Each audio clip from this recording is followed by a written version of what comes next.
DSC 2025 నియామకాలపై తిరుపతిలో YCP విద్యార్థి విభాగం ఆందోళనకు దిగింది.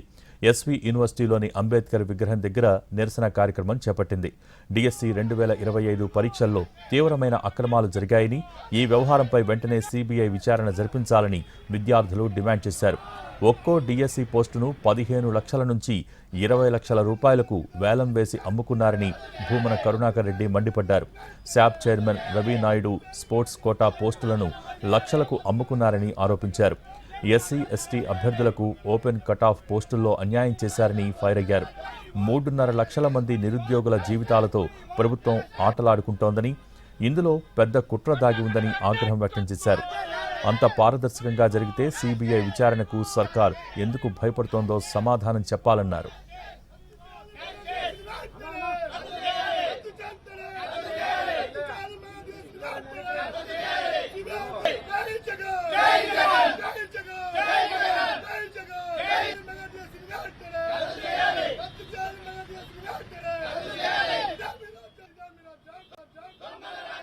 లోకేష్ బాబు విద్యాశాఖ మంత్రిగా డిఎస్సి అభ్యర్థుల ఎంపిక అత్యంత అవినీతిమయమై ఒక్కొక్క ఉద్యోగము 15 లక్షల రూపాయల నుంచి 20 లక్షల రూపాయల వరకు వేలం పాట పాడినట్టుగా డబ్బులిచ్చినటువంటి తమకు కావలసిన వాళ్ళనందరినీ కూడా ఎంపిక చేసి ఓపెన్ కటాఫ్ అన్నదే లేకుండా ఎస్సీ ఎస్టీ అభ్యర్థులకు తీరని అన్యాయం చేస్తూ చంద్రబాబు నాయుడు గారు ముఖ్యమంత్రి అయిన తరువాత తన తొలి సంతకం డిఎస్సి అభ్యర్థుల ఎంపిక అని ఆయన సంతకం పెట్టిన తరువాత దానిని తమ ఆదాయ వనరుగా మార్చుకొని అభ్యర్థుల ఎంపిక జరిపి ఉంటే దాని మీద సిబిఐ ఎంక్వైరీ వేసి విచారణ చేసి మీ నిజాయితీని నిరూపించుకోవాల్సిందిగా కోరుతున్నాం. లోకేష్ బాబు విద్యాశాఖ మంత్రిగా డిఎస్సి అభ్యర్థుల ఎంపిక అత్యంత అవినీతిమయమై ఒక్కొక్క ఉద్యోగము 15 లక్షల రూపాయల నుంచి 20 లక్షల రూపాయల వరకు వేలం పాట పాడినట్టుగా డబ్బులిచ్చినటువంటి తమకు కావలసిన వాళ్ళనందరినీ కూడా ఎంపిక చేసి ఓపెన్ కటాఫ్ అన్నదే లేకుండా ఎస్సీ ఎస్టీ అభ్యర్థులకు తీరని అన్యాయం చేస్తూ చంద్రబాబు నాయుడు గారు ముఖ్యమంత్రి అయిన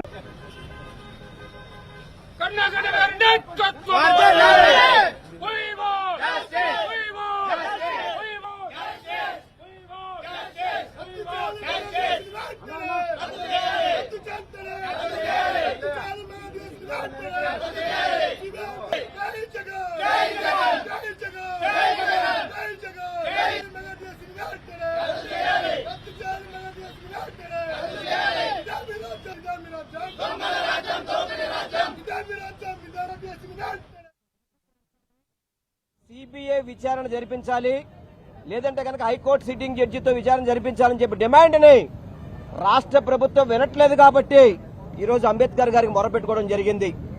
ఈరోజు మెగా డిఎస్సి అని చెప్పని పెద్ద ఎత్తున ఆర్భాటం చేశారు. అన్ని మోసాలే, అన్ని అరాచకాలే. ఏదైతే స్పోర్ట్స్ కోటా అని చెప్పని అర్హత లేని వాళ్ళందరికీ కూడా ఎవరైతే డబ్బులిచ్చి ఈ యొక్క డిఎస్సి సీట్లు కొనుక్కుంటున్నారో స్పోర్ట్స్ కోటా అని చెప్పని ఒక అవినీతికి తెరతీయడం జరిగింది. హైకోర్టు వార్నింగ్ ఇచ్చినప్పటికీ కూడా వాటన్నిటి కూడా పక్కన పెట్టి మెరిట్ అనేది కాకుండా ఎవరైతే మన కూటమి ప్రభుత్వాలకి దగ్గరగా ఉంటారో, ఎవరైతే కూటమి ప్రభుత్వంలో నాయకులకి డబ్బులు ఇస్తున్నారో వాళ్ళకి ఈ యొక్క ఉద్యోగాలు ఇచ్చే విధంగా ఈ యొక్క కార్యాచరణ చేయడం చాలా బాధాకరం. ఎప్పుడైనా కానీ పారదర్శకతగా ఉండాలి ప్రతి ఒక్కటి కూడా. చంద్రబాబు నాయుడు మాట్లాడితే వైట్ పేపరు శ్వేతపత్రం చెప్తుంటాడు కదా, దీని మీద వైట్ పేపర్ రిలీజ్ చేసే దమ్ము ధైర్యం చంద్రబాబు నాయుడుకు ఉందా? ఏ విధంగా మీరు స్పోర్ట్స్ కోటాలో ఉద్యోగాలు ఇచ్చారు, వాళ్ళ యొక్క వివరాలు బయట పెట్టే పరిస్థితి మీ దగ్గర ఉందా? వాళ్ళ సర్టిఫికెట్లు చూసే పెట్టే పరిస్థితి మీ దగ్గర ఉన్నదా? సుమారు 3 లక్షల పైబడి 3,36,000 మంది ఉద్యోగాలకు రాస్తే నామమాత్రంగా కొంతమందికి మాత్రమే, అది కూడా మీ సెల్ ఫోన్లో మెసేజ్ వస్తుందని చూసుకోవడం అంటే ఇంతకంటే దారుణం ఎక్కడైనా ఉందా అని చెప్పని మేము సూటిగా ప్రశ్నిస్తున్నాం. ఈ అవినీతికి, ఈ యొక్క దారుణాలకి అందరూ కూడా కారణం ఎవరంటే నారా లోకేష్, విద్యాశాఖ మంత్రిగా పనిచేస్తున్న నారా లోకేష్. తప్పనిసరిగా ఈ అవినీతి కోపంలో పూడుకుపోయిన నారా లోకేష్ రాజీనామా చేయాలి.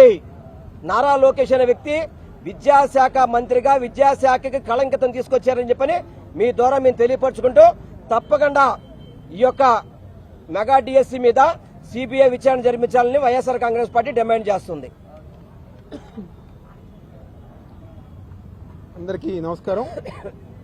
ఈరోజు